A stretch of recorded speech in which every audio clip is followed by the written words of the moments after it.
et bienvenue dans cette vidéo dans laquelle je vais partager avec vous 4 clés pour avoir la meilleure énergie possible.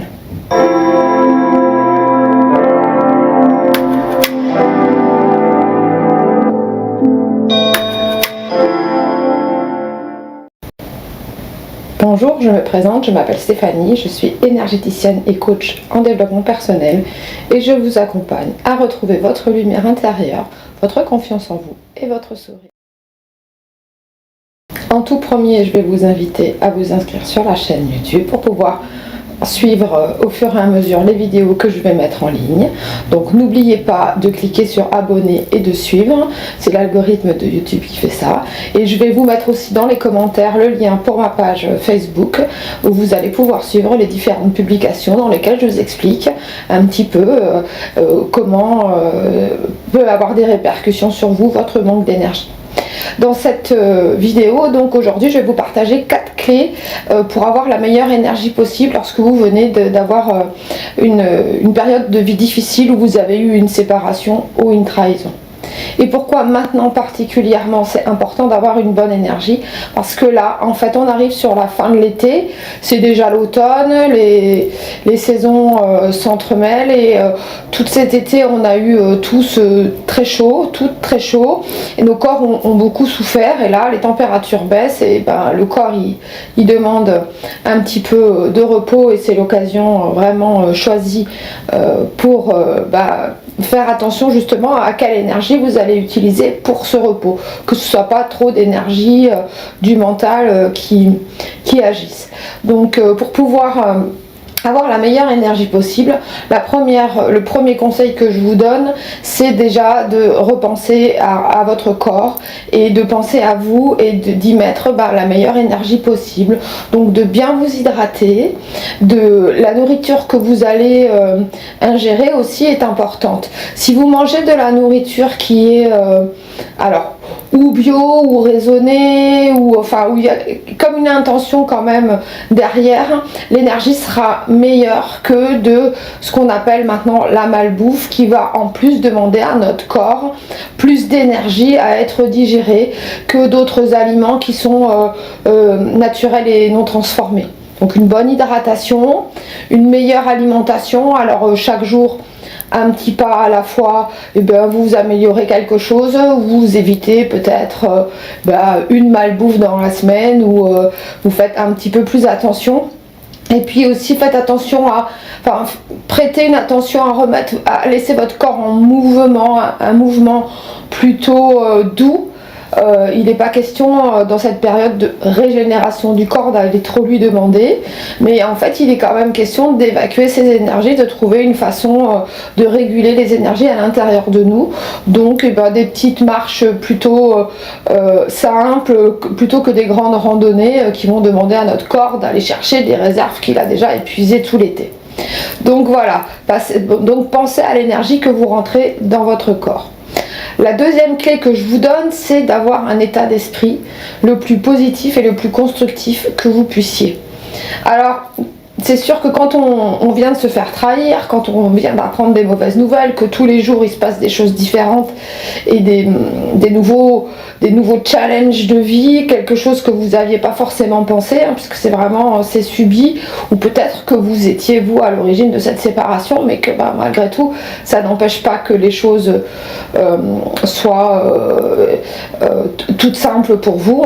Donc gardez un état d'esprit le plus constructif possible plutôt que de ruminer des idées noires qui ne serviront à rien. On a peut-être 10 millions de pensées qui nous passent dans la tête par jour. Alors il y en a pas mal qui sont traitées, mais repensez à toutes vos préoccupations par jour et dites-vous si hier j'ai pas déjà pensé à cette même chose là. Est-ce que ça m'a avancé quelque chose hier d'y repenser? Je pense qu'il y a à peu près 60-70% de nos pensées qui sont des pensées recyclées de la veille. Donc si déjà hier ça n'a pas été forcément constructive, aujourd'hui peut-être essayer de voir comment est-ce qu'elle pourrait l'être, ou comment se changer les idées plutôt que de penser à ces choses-là. La troisième clé que je vais vous partager, c'est recentrer vos pensées sur vous-même. D'accord, plutôt que de toujours aller répondre oui aux demandes des autres, même proposer son aide et être très impliqué émotionnellement dans ce que les autres pourraient penser de soi.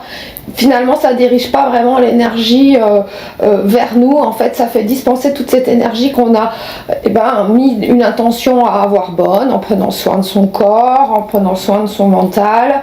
Et finalement, aller dispenser cette énergie-là, c'est pas vraiment toujours la meilleure chose à faire. Vraiment penser à soi et recentrer et penser à soi en premier, être son premier choix dans ses choix en fait. Est-ce que ce choix là me convient? Alors choix de sortir avec des amis, ou choix pour le patron, ou choix par rapport à la personne qui vous a trahi. Choisissez-vous en premier, d'accord? Dites-vous déjà que probablement les autres ils se choisissent eux en premier, donc c'est sûr que quand on voit les choses comme ça, on se dit que pourquoi ferions-nous pas pareil, hein? C'est normal, c'est la chose la plus logique au monde de penser à soi. Qui d'autre que soi peut penser à soi mieux que soi, en fait, de la façon la plus... avec les meilleures informations possibles, en fait. Donc voilà, et la quatrième et dernière clé que je vais vous partager, alors je regarde, c'est, ah oui, d'être bienveillante et douce avec vous. D'être votre meilleure amie. Ne pas aller chercher chez les autres des conseils, vous pouvez quand même poser des questions, on a quand même des relations humaines, tout ça, mais les meilleurs conseils que vous allez pouvoir recevoir viendront de vous. Vous pouvez avoir des bons conseils de vos amis, certes vous pouvez les suivre aussi, mais qui peut être aussi le plus bienveillant sur vous que vous, en fait, décidez d'être votre meilleur ami. Si votre meilleur ami vous parlait sur le ton sur lequel vous parlez à vous dans votre tête, si vous lui racontiez si elle vous racontait, cette meilleure amie, toutes les ruminations qui se passent dans votre tête, forcément elle vous dirait stop, pense à autre chose. Le fameux lâcher prise qui est toujours très drôle à entendre, mais très difficile à appliquer en fait. Si c'était simple de lâcher prise, on lâcherait prise. Mais voilà, donc pour commencer les premières étapes vers le lâcher prise, je vous demande donc d'être bienveillante et d'être votre meilleure amie.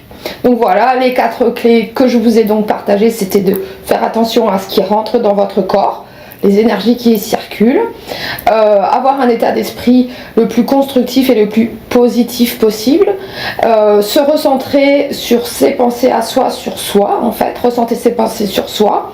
Et la dernière clé, c'était d'être sa meilleure amie, d'être bienveillante envers soi.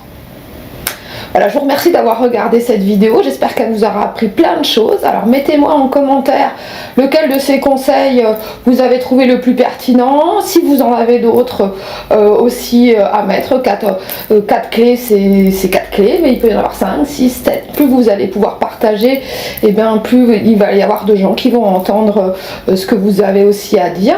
Je vais vous inviter à, si vous avez une amie qui manque d'énergie, qui vient de vivre une séparation, une trahison, quelque chose, si ça peut aider quelqu'un autour de vous, je vais vous inviter à partager cette vidéo. Et puis voilà, et je vous remercie beaucoup et à bientôt.